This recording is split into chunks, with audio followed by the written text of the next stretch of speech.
so much. So the conversation will be in English, but if you feel more comfortable when it's time to ask a question to do it in Spanish, that's totally fine as well. Our esteemed guest, Jasmine Garsd, is an award-winning Argentine-American journalist living in New York City. She started her career as the host of National Public Radio's Alt.Latino, a podcast about Latin music and culture. She's currently an immigration correspondent and focuses largely on women's stories. Last year, she created NPR's hit podcast, The Last Cup, La Última Copa, which is about Lionel Messi's road to winning the World Cup. Welcome to MC, Jasmine. Thank you for being here. Thank you for having me. Thank you.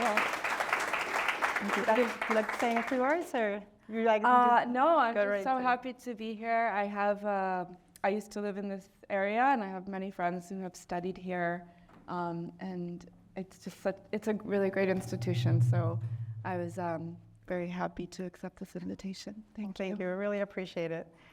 So let's get into it. Sure.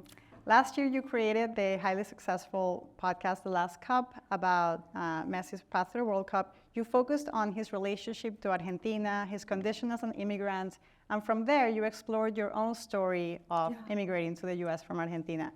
In the process, you touched on the very universal experience of leaving home, yearning to go back, and being unable to in many ways, right? Because of you changing, the place changing, that kind of thing.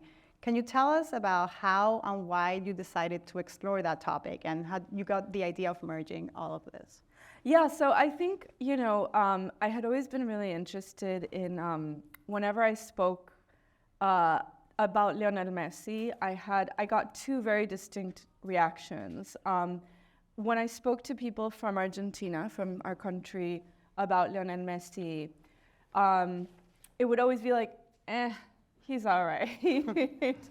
And when I would speak to people in the US or anywhere else outside of Argentina, they would be like, he's wonderful, he's amazing, he's such a wonderful player. And it was like this very, like in Argentina up until really 2 years ago, he was just like, either the attitudes were either I don't care or he's kind of a disappointment. Mm-hmm. And then abroad, this other thing. And also I was covering immigration and I kind of kept hearing this story over and over again, to different degrees, obviously, like whether it was someone who had left by choice, left with a visa, come undocumented, which was, one day I really want to go back. And then I would also hear another part of that story, like part two, which was, it wasn't the way I thought it would be when I went back. I had built it up in my head. And so I was really curious to tell like that part of the story. And then when I went back to Argentina, I wasn't sure how I was going to develop the story. And I was looking through my auntie's library, and she had this very old copy of the Odyssey, La Odisea.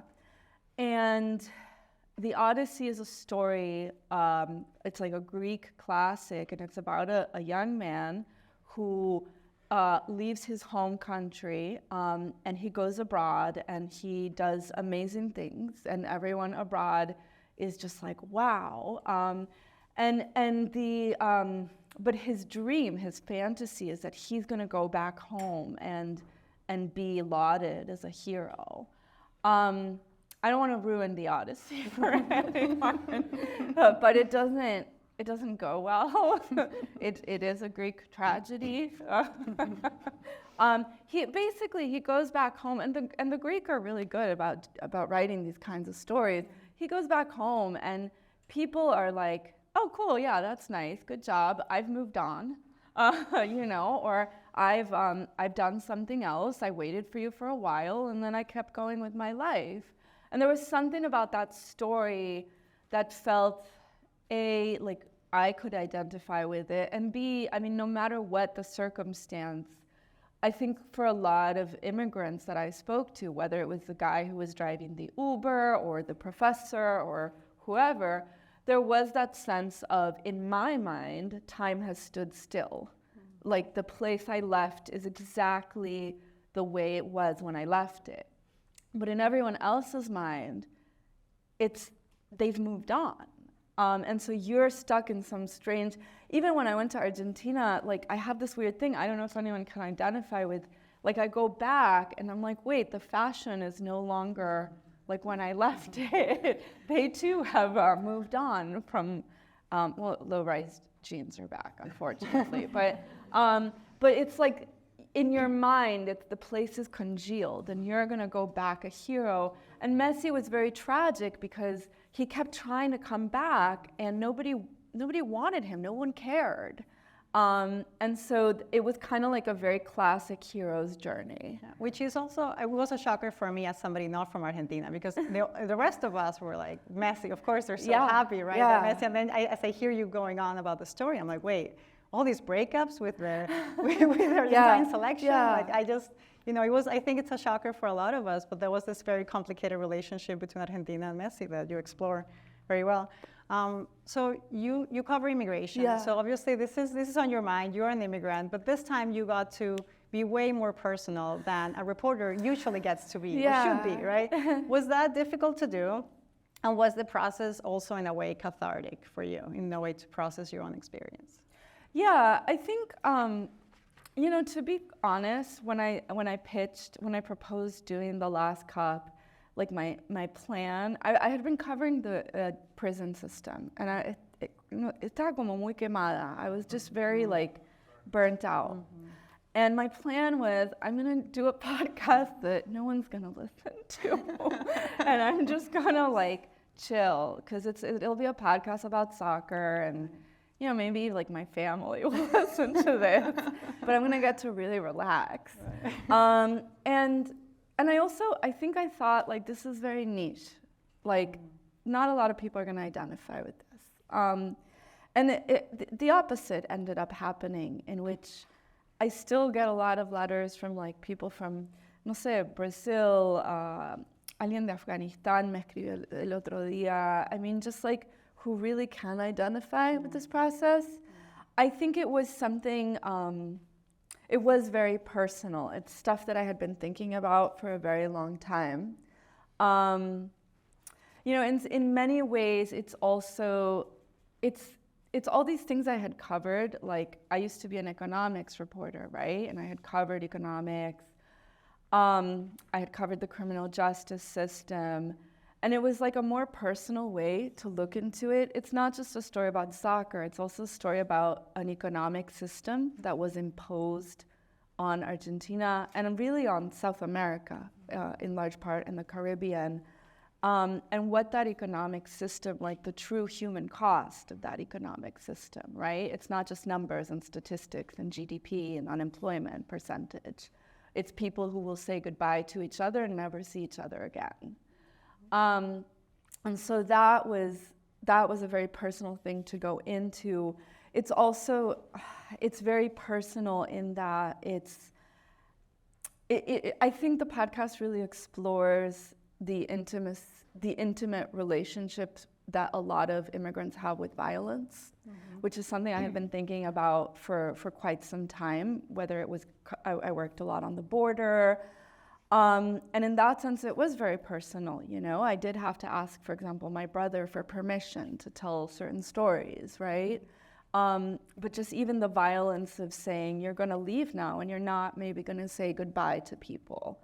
So in many ways, it was a very intimate way of telling a story that I had been telling already through news. And it was very cathartic. I mean, I think I had to be in a place, there's this like stereotype of like the tortured writer, but I think the truth is I had to be in a place where I could look back peacefully and say, I'm gonna write about this thing that happened. Right. But it was very cathartic, and I think it really brought together a lot of the themes that as an immigration reporter and an economics reporter I've been working on. Yeah.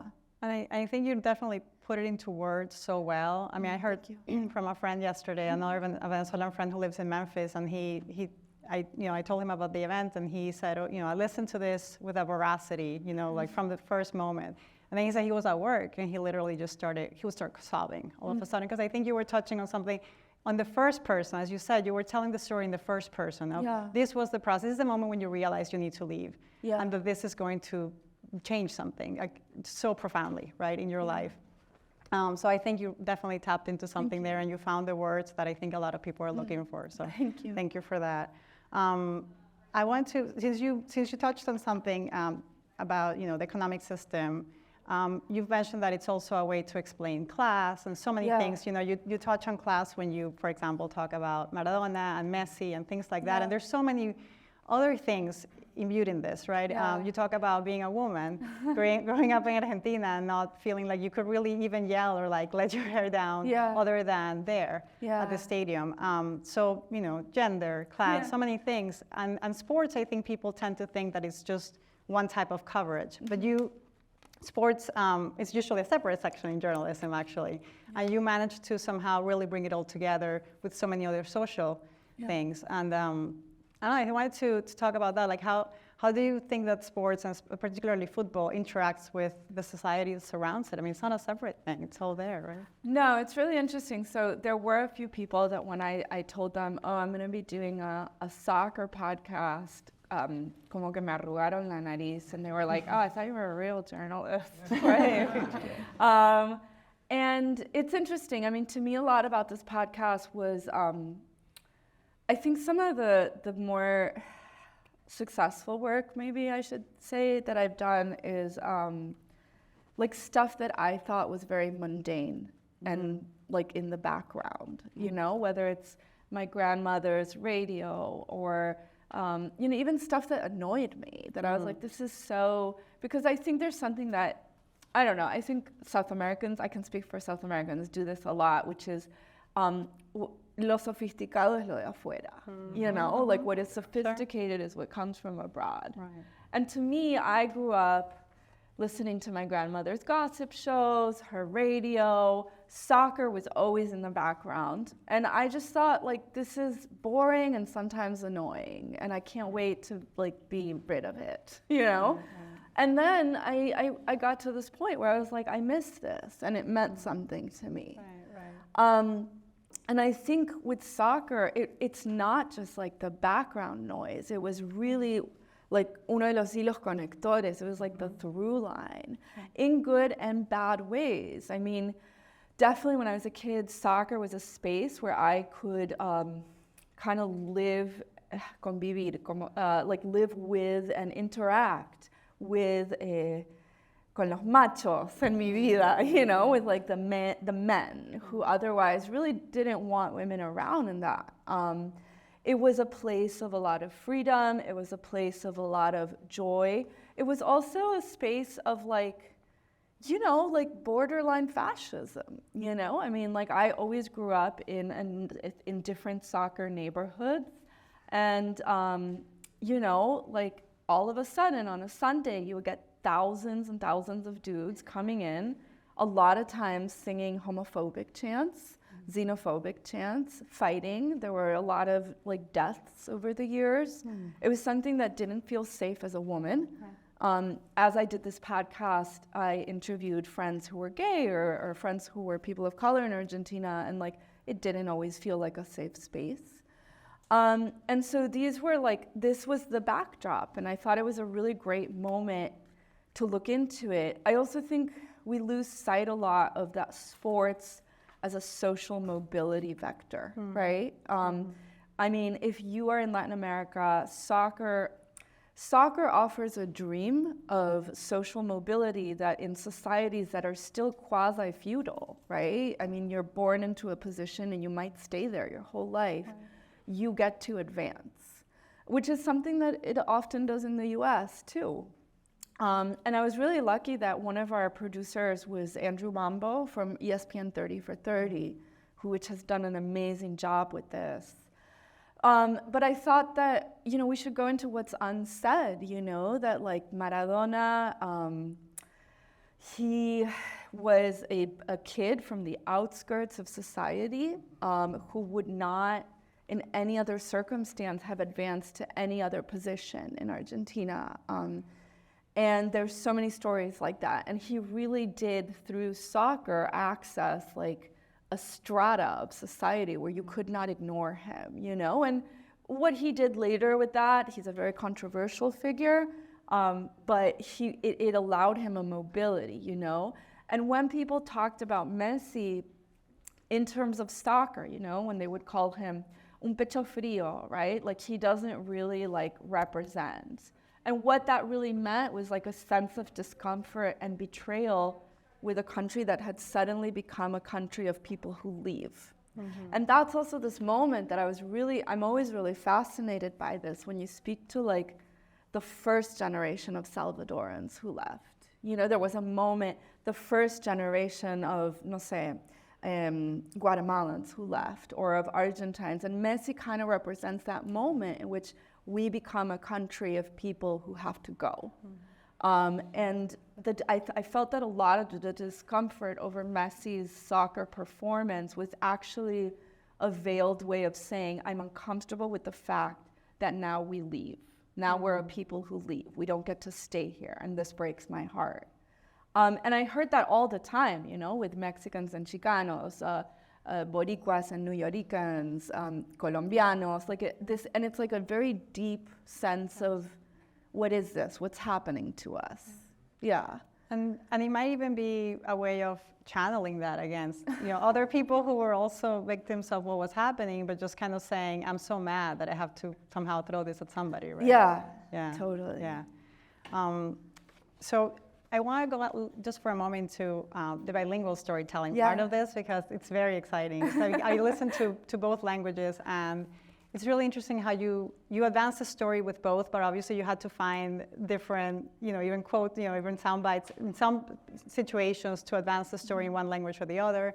In some you used, you know, dubbing, but I thought it was really interesting the way you told them, and it had the same essence, right? Even though you might change a word here and there. But how was that process of working on two separate episodes in each language? And do you think differently in both languages, like I think many of us do to an extent? Yeah, I think this was a very intimate podcast in which I was talking about leaving home. I was also talking about the loss of loved ones, and about violence, and about yearning. And I wanted to very much be in the languages that I speak. Like, I didn't want it to sound like a newscast. So when it was in Spanish, era como un castellano muy porteño. And when it was in English, it was more conversational. Definitely I found that there were certain things that I had to write in Spanish first, like the loss of loved ones, or interactions with the police, or like the very emotional stuff. I needed to write it first in Spanish and then translate it. But then, interestingly, some of the soccer stuff I would write in English. It was interesting to look at kind of your neural pathways, you know, right, and what is the language of emotionality, and what is the language of just describing a game. Yeah. And did you feel that Spanish was the one where you could? Probably. Yeah. Just the mother tongue, right? Yeah. Yeah, that makes sense. I also want to ask you, because we may have some students in the audience or that will be watching later. In terms of students that might be interested in a career in storytelling, in media, what can you say about your own experience, your own path, or what you've seen in other, immigrants in NPR or in other places where you've worked, in terms of the path for starting a career or restarting a career? Because some people may be coming with those degrees from abroad. What's your experience? What can you say about that? I mean, I think this is this podcast came after many years of other kinds of reporting that was sometimes fun and sometimes super boring. Like I said, this podcast built on many years of being an economics and labor reporter, and being an immigration reporter, and sometimes a criminal justice. It didn't just happen, it took a lot of building towards it.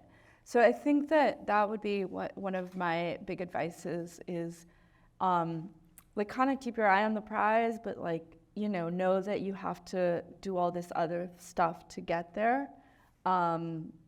And I think especially now, we're living in a time of crisis in journalism. There's a lot of layoffs. And I would definitely encourage people to go into labor reporting, economics reporting, science reporting, stuff that will build towards this. And ultimately, you know, it might sound like economics reporting has nothing to do with something like the, I don't know, the Latino or immigrant experience, but it has everything to do. I mean, you're going to be explaining that. And I think the other thing that, I don't know, like I've really thought about a lot is just like this refinding the mundane, you know, like falling back in love with the stuff that you were like, nobody cares about this. This is everyday life. This is boring.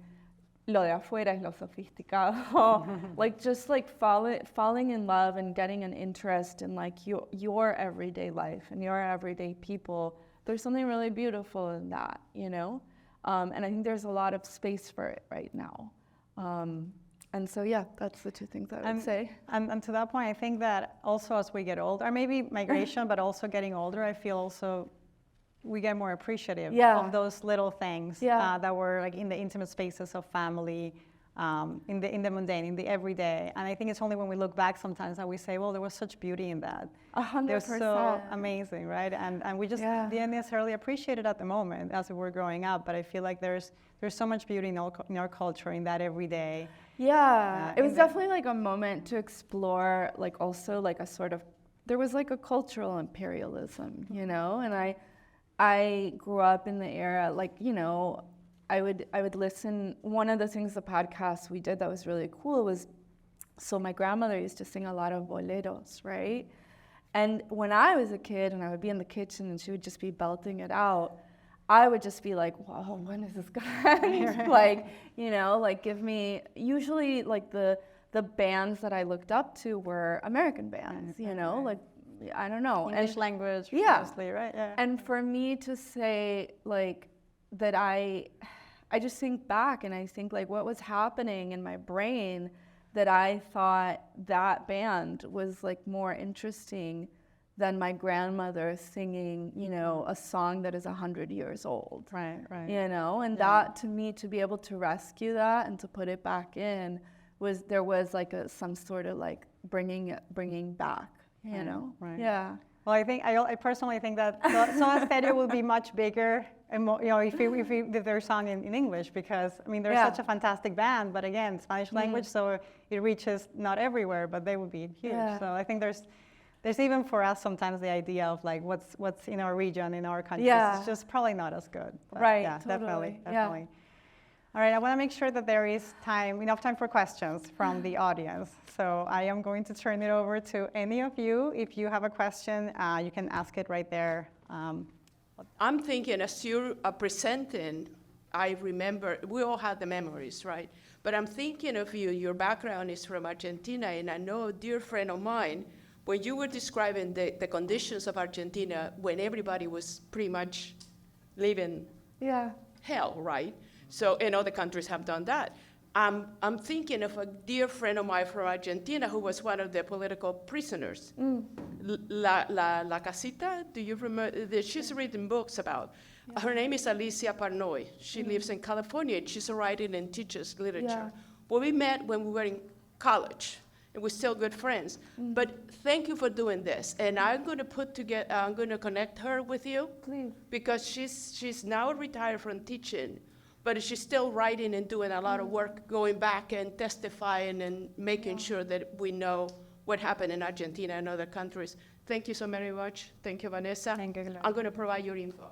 Thank you. Thank you so much. Oh yeah. Would you mind going to the mic? I don't mind at all.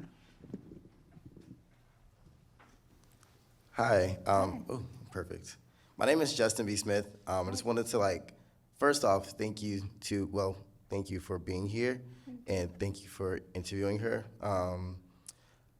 I guess I wanted to say that because you tell so many compelling stories. I guess I had kind of two questions. Please, but the first question was, because I'm a creative person as well, I indulge in media, marketing, photography, and a little journalism too.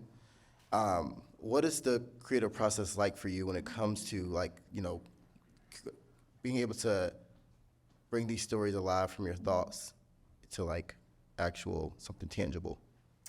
Yeah, so again, like I think with some of these stories, I think they're not that interesting, and then there's always someone who's like, no, this is really interesting. I think the other one I'm thinking of is for This American Life. I did something on my grandmother's gossip shows and what they said about women, and I always was like, oh, this is the most embarrassing thing ever that I used to watch this. And I think, you know, so we started to map it out, and I guess as a reporter and as a writer, something I have very much is I know how it's going to begin and I know how it's going to end, and the rest is kind of, and I think that's pretty important to know how the story is going to end. And I have a pretty cinematic kind of thing. Like I think a lot about scenes, you know, like even before I went back to Argentina, I thought about, you know, the scene of Rosario, you know, these kind of flat lands where kids just play soccer and hope that one day an agent from Spain is going to pick them up, you know. And I had these scenes. I listened to a lot of music and think about the scenes. And I look into the characters, and I also consume a lot of media, you know, and of stuff as I'm writing. I listen to a lot of music, a lot of old boleros, a lot of cumbia, for some reason I listen to a lot of Totola Momposina because it has nothing to do, but it's very melancholy and sweet, you know, and yearning. And I also, for this specific project, I watched a lot of Fellini, Federico Fellini, the Italian director. And the reason I watched it is because he has such we're talking about the mundane and with the stuff that's every day, and he really looks at the stuff that's like every day, and he does it with so much sweetness and kindness and affection towards his own people. And even when he's talking about something like fascism in Italy, right? He really looks at it in like a way that is like, you never feel like he's making fun of his own people. And that's really, I wanted to go back home and be like, I love you so much, I miss you so much, here is my poem to you. So I watched a lot of Fellini. One of my favorite Fellini movies is Amare Cord, my memories. And it's really just vignettes of like him going to school, him going on a picnic, and he's looking back on it with a fondness. And I always wanted to do that. I wanted to be really fond of people. That was kind of the process. And then edit.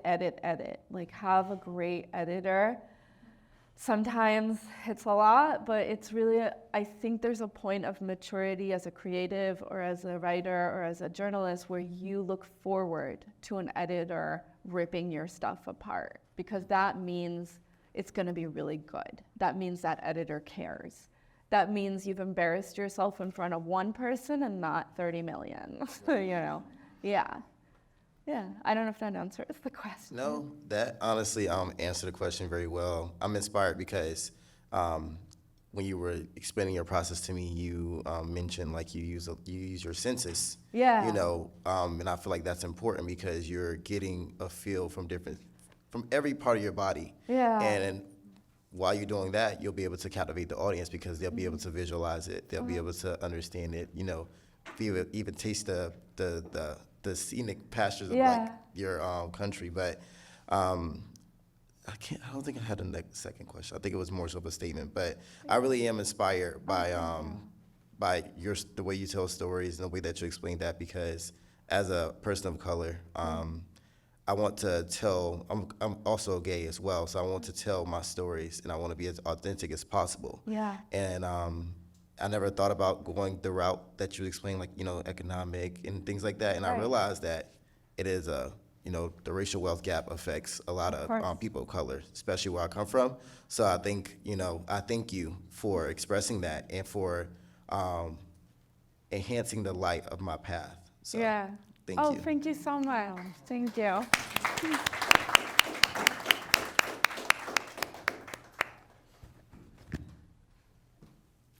Jasmine, I'm Eduardo, and Thank you so much. It's really an honor to meet you. I mean, I've heard you on the radio many, many times over the years, and I couldn't miss this opportunity. But I do have one comment and one question. Sure. And my comment is thank you so much for putting a light on like the difference between like how people perceive Maradona versus Messi. And it really hits home because, you know, people love Maradona because he was born in a Villa Miseria. Claro. He was a villero. And then, you know, as a man of the people. Yeah. In the people's mind, he never left. Yeah. But Messi left when he was 12. He went to live in Spain. So I also left my native Ecuador when I was 17. And, you know, it's that perception. Those who left, los que nos fuimos, we're never going to be seen in the same light, No. for better or worse. And yet, you know, so thank you for bringing that up. I think that's important. It's very subtle, but I think a lot of people don't realize and don't appreciate that. So thank you. And my question for you is, how difficult in an age now that, you know, information is so superficial, so 10-second news to create and to sell stories like yours that really go deep and try to explain, go into, you know, try to peel the onion. How difficult it is, because I think that, again, I think people most people is no longer interested in deep stories like the ones that you and NPR at large provide. So, and thanks again. No, por favor. It's, I think it's, to your comment, I had so many conversations with people de Peru, de Ecuador, de Chile, who had this experience, which is kind of like, I don't know, like immigration, like when you come to the US, it can be a very cruel and difficult experience, especially like I want to really differentiate. Like if you came here like undocumented or like that's exceptionally cruel and difficult.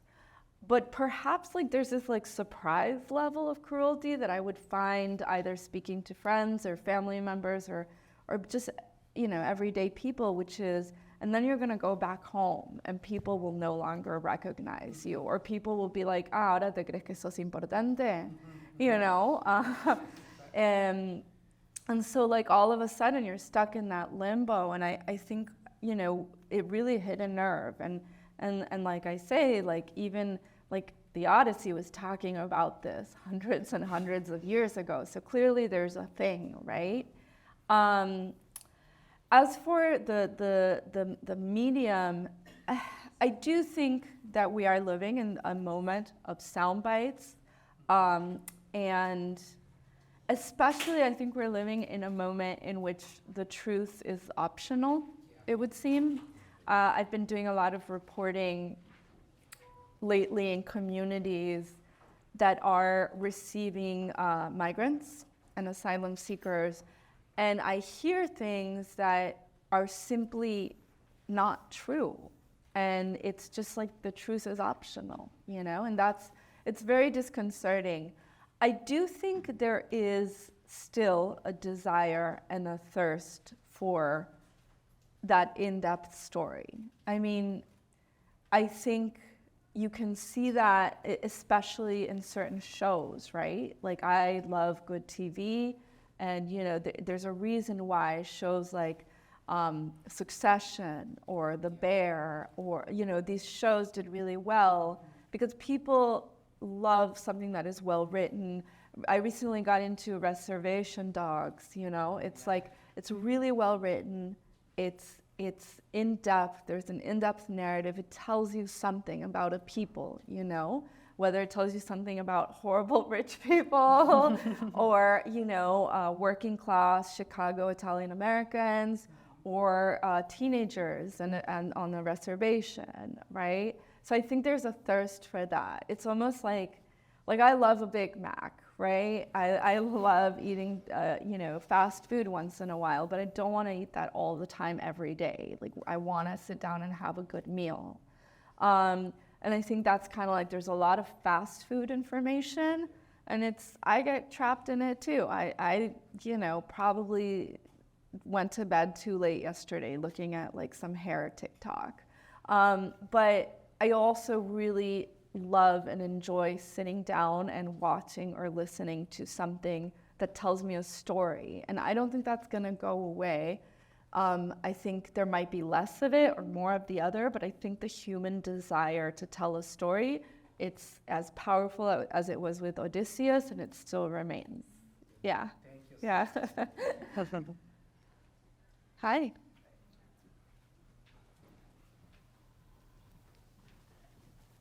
Thanks for coming here and sharing Thank your you. experiences. I really appreciate Yeah. it.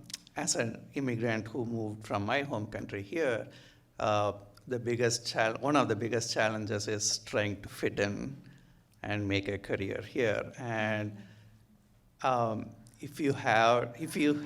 sure you had similar experiences, Yeah. but how has this fitting in to a new place you go into, how has that influenced you in going back to your to Argentina and interviewing people? How much of this experience living here has influenced you there? An example for me, when I go back, my friends will say, "Oh, your accent has never changed. You're not putting up an American accent when you're talking to us." So is there similar Yeah. experience of how much this has shifted your view when you go back and interview people in Argentina? I think a lot. I think that there's like, I think in some ways, like up until I did the podcast, I just was very much living in this mindset of nothing has changed. And I maybe knew deep inside things had changed, but I was like, nothing has changed. Everything is the same. And it's very important that everything stay that way. And I think doing the podcast was in some ways a recognition that things have changed, you know? And going back and, I don't know, it's just like little things, even the way people perceive you, you know? Like, at one point I was back home and my friend really wanted to eat something, and I was like, oh, I don't know, that place doesn't look that good. And he was like, oh, she's fancy now, you know? Like, and I'm like, I'm not fancy, I don't want to get food poisoning. But I think that's like a very big one. And I think it was an acknowledgement that you don't stay the same, right? And it's also like a thing of, but you also I don't think you fully get in here, right? So you're in a limbo. And I was especially interested, you know, in so much of the immigration work I do. I work so much with undocumented populations or asylum seekers, which is especially a situation in which you don't fully get to be here, but you don't get to go back. And I wanted to be really careful with the podcast. Like, it was very important for me to be very careful not to say all types of immigration are the same. Certainly not. And that was like super, super important for me, especially because I work with those populations almost every day. But there is definitely a universality of, you're not going to go back home. And that's kind of the last reflection of the podcast. Like, the secret to going back home is you don't. You build something different, you do something new, but you're not, even with like going back to Messi, right? Sure, he can now go back to his hometown and Rosario, a hometown hero, but things have changed, right? He's no longer that kid.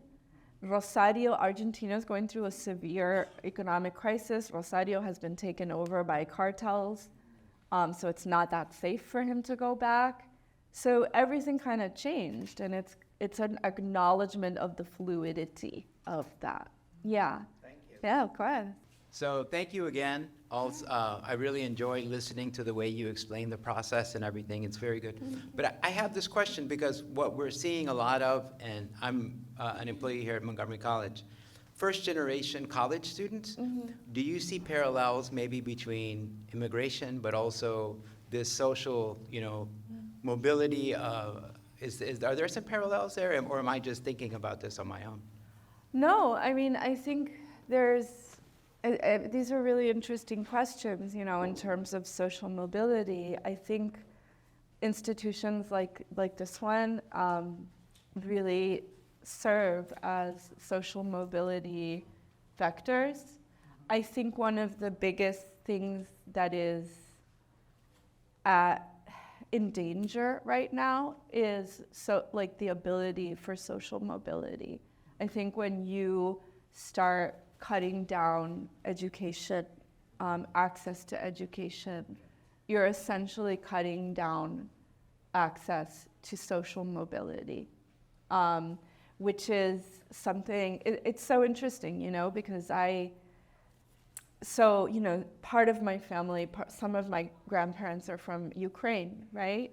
And that there was a thought process of Argentina has free college education, completely free. So we're gonna go there and that's gonna help. And it's really interesting to be an immigration reporter here in the US. And I know that one of the very xenophobic things that gets said is, which has been said about every group, is, well, you know, these people don't want to study and advance. And every single immigrant I have spoken to says, I just want my kid to study. I just want, and in that there's also an acknowledgement that so much of Latin America is quasi-feudal. I mean, you don't, you know, you're gonna live in the station that you were born into, just like your mom and your grandmother and your great-grandmother.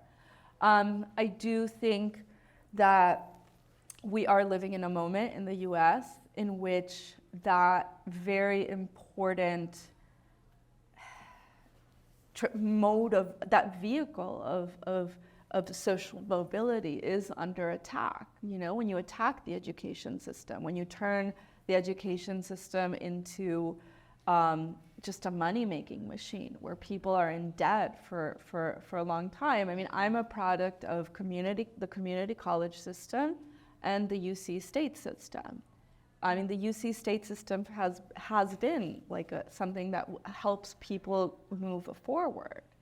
And I think when we talk about these things, we talk about these very ethereal concepts of the American dream, but we're not talking about what that means concretely, which is accessing education, you know, without indebting yourself for life. And that's why I think institutions like this that serve the community and serve the Hispanic community are really important. And I think it's important to hold people accountable and say, you know, when you defund this, when you defund a library, you are in essence kind of affirming this very I keep using the word feudal, but this system where people don't get to move forward, which is in essence, besides violence and economics, I mean, really at the root of so much of Latin American migration is the inability to move forward, you know? And that's in essence what so many people are trapped in and so many people come here for.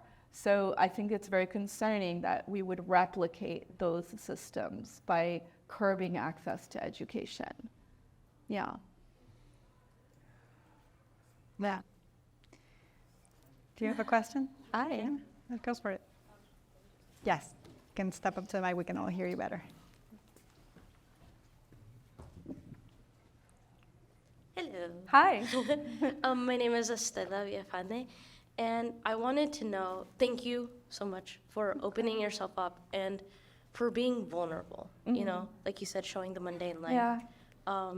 But I was wondering, how do you take care of yourself? Oh. You know, because it's people sharing the most vulnerable parts of themselves, right? And it's such an emotional journey.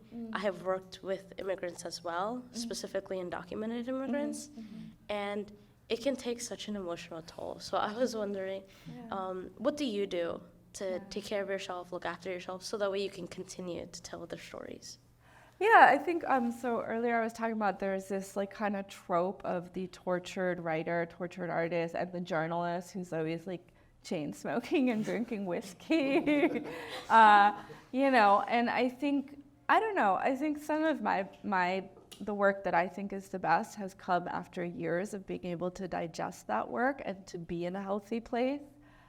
In the last cup, for those who haven't listened, we do talk about like my loss of a family member in a violent situation that involved the police. And I actually wasn't able to write about that until many years later, and until, you know, going to therapy about it, and even talking to family members and saying, are you okay with me writing about this? So I think that's like, I think it's maybe going against the trope of like, you know, like this tortured journalist who's, you ultimately can serve better if you're in a better place. I definitely, especially right now that I'm covering immigration and going to the border, I do have moments where I'm just like, I don't want to talk to anyone today. I don't want to do anything. I just want to watch a really dumb show. And I let myself do that. I think, especially if you work in any kind of position that serves communities, like it is important to take care of yourself, whatever that looks like for you, because then you're going to be more helpful and, you know, you're going to serve better. Yeah, thank you. Thank you. All right, I want to be respectful of everyone's time, so I think it's time to bring it to a close. We'll let it go to about an hour. These were great questions. I'm so glad we had the time. And thank you, Jasmine, for being here. This has been really wonderful. I think I speak for everybody. So Thank you. Would you like to say any closing words? I just wanted to say thanks for coming out and for listening. I definitely didn't think anyone would listen to this podcast, and it turns out a lot of people did, and that it just, I don't know, like taking that little piece of my world and sharing it, and people saying like, no, I know what you feel like. That's been really wonderful and special. So thank you. Thank you.